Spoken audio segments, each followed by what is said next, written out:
Welcome back everybody, I'm Jaran Gabber, your host, and today I'm going to react to a video called UFO 1970, 10 Hidden Truths You Didn't Know. Now for new updates and content you can visit the links in the description down below, and let's get started. Enjoy.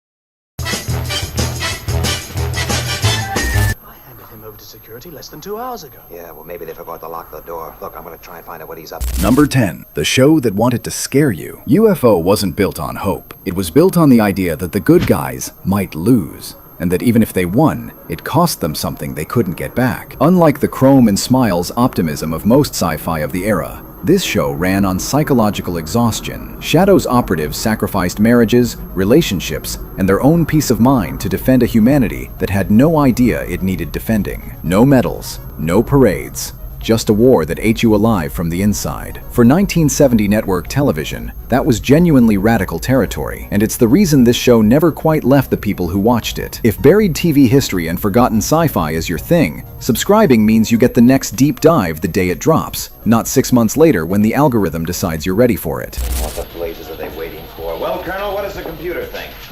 Number 9. The most elaborate cover story in television history. Shadow's global headquarters wasn't hidden in a mountain or buried under a government building. It was hidden under a film studio, a fully operational, completely legitimate commercial production lot. On the surface, lights, cameras, people making movies. 50 feet underground, humanity's last line of defense against alien invasion. The cover was perfect precisely because it was the most ordinary-looking business imaginable, hiding in the most ordinary way possible. And the beauty of it was that no one would ever think to look, because the film industry was already full of people keeping secrets and pretending things were other than they were. From there, Shadow coordinated a network that spanned the planet and the moon base on the lunar surface, the submarine-launched skydiver platform patrolling the oceans, tracking stations operating in classified isolation worldwide. A shadow government that made your average spy thriller look like a neighborhood watch program. The genius of that premise was what it did to every ordinary location you'd ever seen. Film studios, office buildings, suburban streets, any of it could be hiding something. The show turned the mundane world into a map of possible concealments. Paranoia never looked so stylish,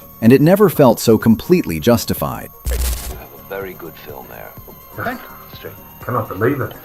Get an underwater cameraman down there first thing tomorrow morning. Number 8. The Commander's Hidden Wound. Straker always looked like a man carrying something heavy. The show eventually told you exactly what it was, and it didn't flinch. In Confetti Check OK, the series pulled back the armor and showed you the defining tragedy of his personal life. His young son was involved in a serious accident, a devastating event, and the absolute secrecy of Shadow meant Straker couldn't even be fully present for his own family during the worst moment a parent can face. The demands of the mission didn't pause for personal catastrophe. They never do. His relentless, almost inhuman dedication to defending Earth wasn't professionalism. It was grief, redirected. It was guilt, weaponized into purpose. The war gave him somewhere to put everything that had nowhere else to go. Ed Bishop played those scenes with a restraint that made them hit twice as hard.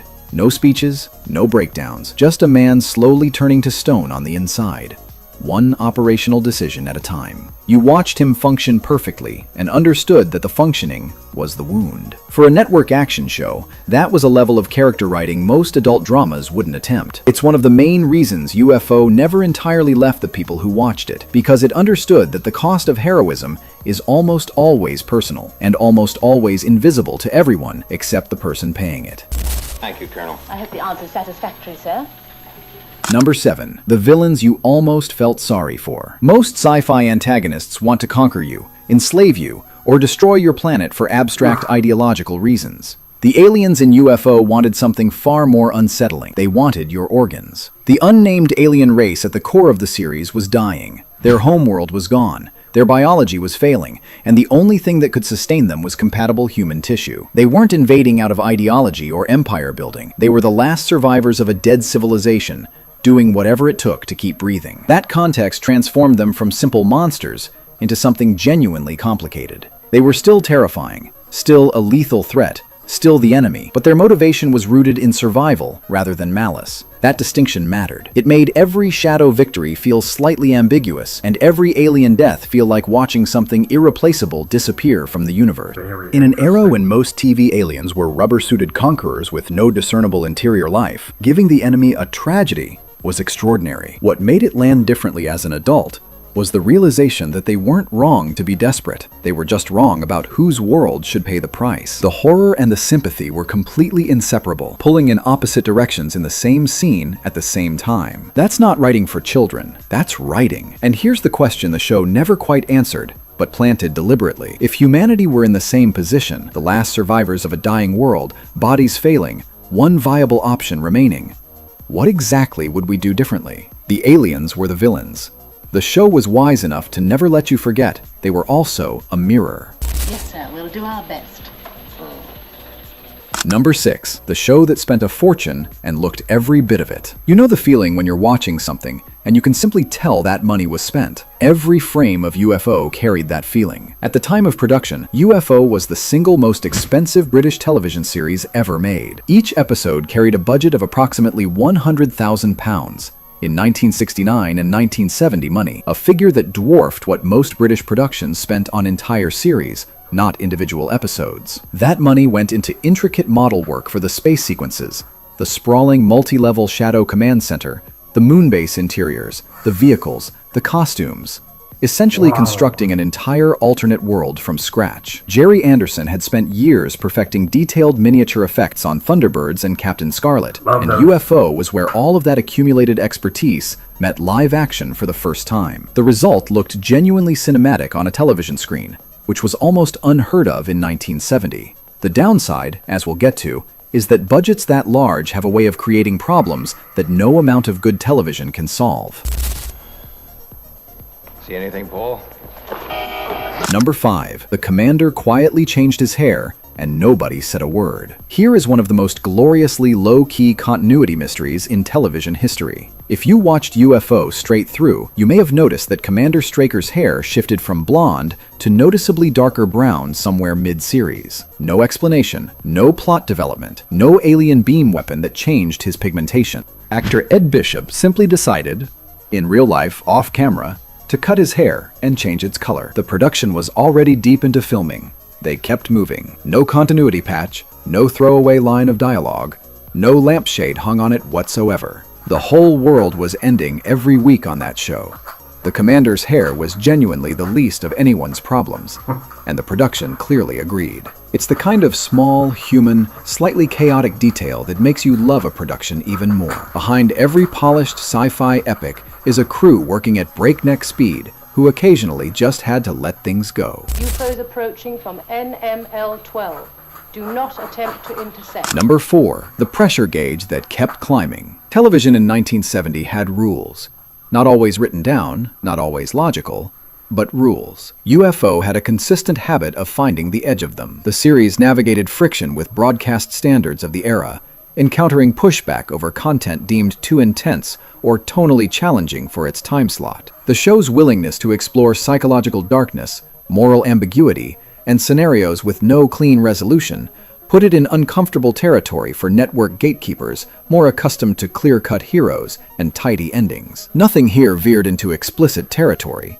This was still prime-time British television, but the creative pressure Jerry Anderson's team applied to the medium was real and documented. They were consistently pushing the ceiling of what a family sci-fi show was supposed to feel like. Episodes that ended without a victory. Protagonists who made decisions the audience wasn't supposed to applaud. Villains the audience wasn't entirely supposed to hate. Every one of those choices had to clear a room full of people whose job was to make sure it didn't. Given the bleak tone we established at number 10, none of this should surprise you. A show built on paranoia and personal sacrifice was never going to sit comfortably inside a box marked harmless entertainment. What's remarkable isn't that it encountered resistance, it's that so much of it made it through anyway. Periscope there. Slowly. Number 3. The office chair that was actually a superpower. Forget the Batmobile. The single coolest piece of covert technology in 1970s television was a desk chair. Commander Straker's office above the Shadow Film Studio looked like a completely ordinary executive setup. Desk, chair, the trappings of a legitimate film producer going about his legitimate business. But when duty called, the desk would swivel aside, and Straker's chair would lower him via a hidden lift directly into the underground command center below. No running to a secret door, no pulling a bookshelf lever, just a smooth, unhurried descent, like the building itself was taking him where he needed to go. The mechanism was entirely practical. A working lift built into the actual set, not a camera trick, which meant every take of that sequence involved Ed Bishop actually descending into the floor. The production built the thing because it needed to work on camera, and it needed to work every time. That kind of practical commitment to a single design idea is exactly why the scene became iconic rather than merely clever. It perfectly captured Shadow's core design philosophy: invisible, seamless, hiding in plain sight. And every kid who watched that scene immediately wanted to retrofit their bedroom. Some of us never entirely stopped wanting that. Doctor, is there any chance he's resistant? No. Number 2. Purple was never practical until it was. Here is the fact that will genuinely change how you watch old episodes. Those purple wigs weren't a futuristic fashion statement. They were a production solution. The lavender purple wigs worn by the Moonbase female crew guaranteed continuity of appearance across every episode, regardless of what was happening with the actress's real hair. No reshoots because someone got a trim. No hours of painstaking style matching between filming blocks. The wigs created a uniform, otherworldly visual signature that solved a real logistical headache and accidentally created one of the most iconic looks in British sci-fi history. You see a purple wig, you know exactly where you are, who you're watching, and what it cost to put that person there. One detail doing 3 jobs at once, and it leads directly into what those wigs were paired with, and the women who made the whole thing unforgettable. Security less than 2 hours ago. Yeah, well, maybe they forgot to lock the door. Look, I'm gonna try and find out what he's up to. Number 1. Silver, purple, and absolutely unforgettable. If UFO had a single image that burned itself into the visual memory of a generation, this was it. And it earned that status on 2 levels simultaneously. The women of Moonbase, silver catsuits, those unmistakable purple wigs, moving through lunar corridors with the calm authority of people who were genuinely responsible for civilization's survival, became instant cultural icons. The look was futuristic and striking, but they were also the operators. I'll lower the lights. Must have a good atmosphere. Frighten away the spirits. They were the ones who detected incoming alien craft, coordinated the intercept response, and ran the most critical defense installation in human history from 238,900 miles above Earth. The visual boldness ensured nobody would forget them. The writing ensured they deserved to be remembered. For 1970 television, presenting women in roles of genuine operational authority on the literal front line of a secret interplanetary war was quietly significant. Not announced, not editorialized, just shown. Episode after episode, as though it were simply the most natural arrangement in the world. Because in the world of UFO, it was. The show didn't treat their competence as a point to be made. It treated it as a fact to be demonstrated. And that's a distinction that matters more than it might seem. The difference between a show that congratulates itself for its choices and a show that simply makes them and moves on.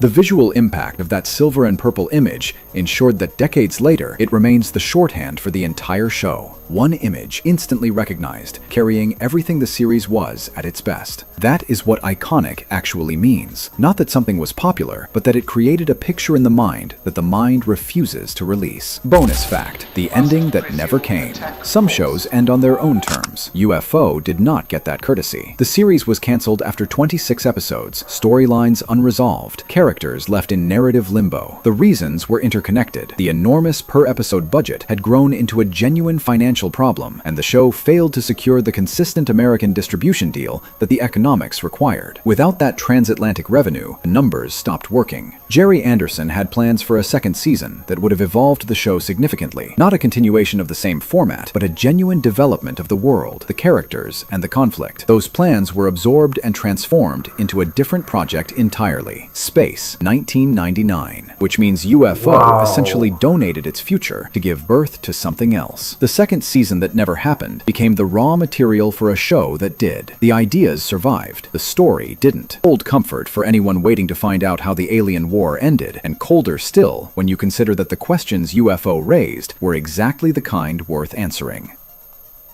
The unanswered questions are still out there. 55 years later, nobody has answered them. So there it is, a show too expensive, too dark, and too honest about the cost of heroism to fit inside any box television had prepared for it. UFO gave us a shadow organization hiding under a film studio, alien invaders who were tragic rather than simply evil, a commander quietly hollowed out by personal loss, and a visual style so distinctive it still reads as futuristic more than half a century on. It ran 26 episodes, spent a fortune doing it, and left without a resolution. Not a bad run, not a bad legacy, and given everything it was willing to say about what heroism actually costs, probably a more honest one than most shows that ran 10 times as long. Which one landed hardest? The bleak psychological toll hiding underneath the action, the truth behind the purple wigs, or the fact that the whole thing ended without a single answer? So that was UFO 1970, 10 Hidden Truths You Didn't Know. I thoroughly enjoyed it. I must say, I was very impressed with this video, and it was so nice to learn the fact that so many unanswered questions regarding this TV series gave birth to the TV series Space 1999. I love the fact that we learned about the purple wigs and silver outfits, and wherever that is referenced, we know it came from UFO. The tragic backstory of the commander is very interesting. Also, the tragic backstory of the aliens, and seeing that the only thing that can help them is human tissue. They also spent a lot of money on production and also walking through the lunar corridors. Man, I just love every single fact in this video. The hair change on the commander, that's a bit of a funny fact, but you know, it is what it is. And a word of wisdom for today. If you believe in aliens, that is up for debate. You, the viewer, decide. Have a blessed day further, and I'll see you next time. Goodbye.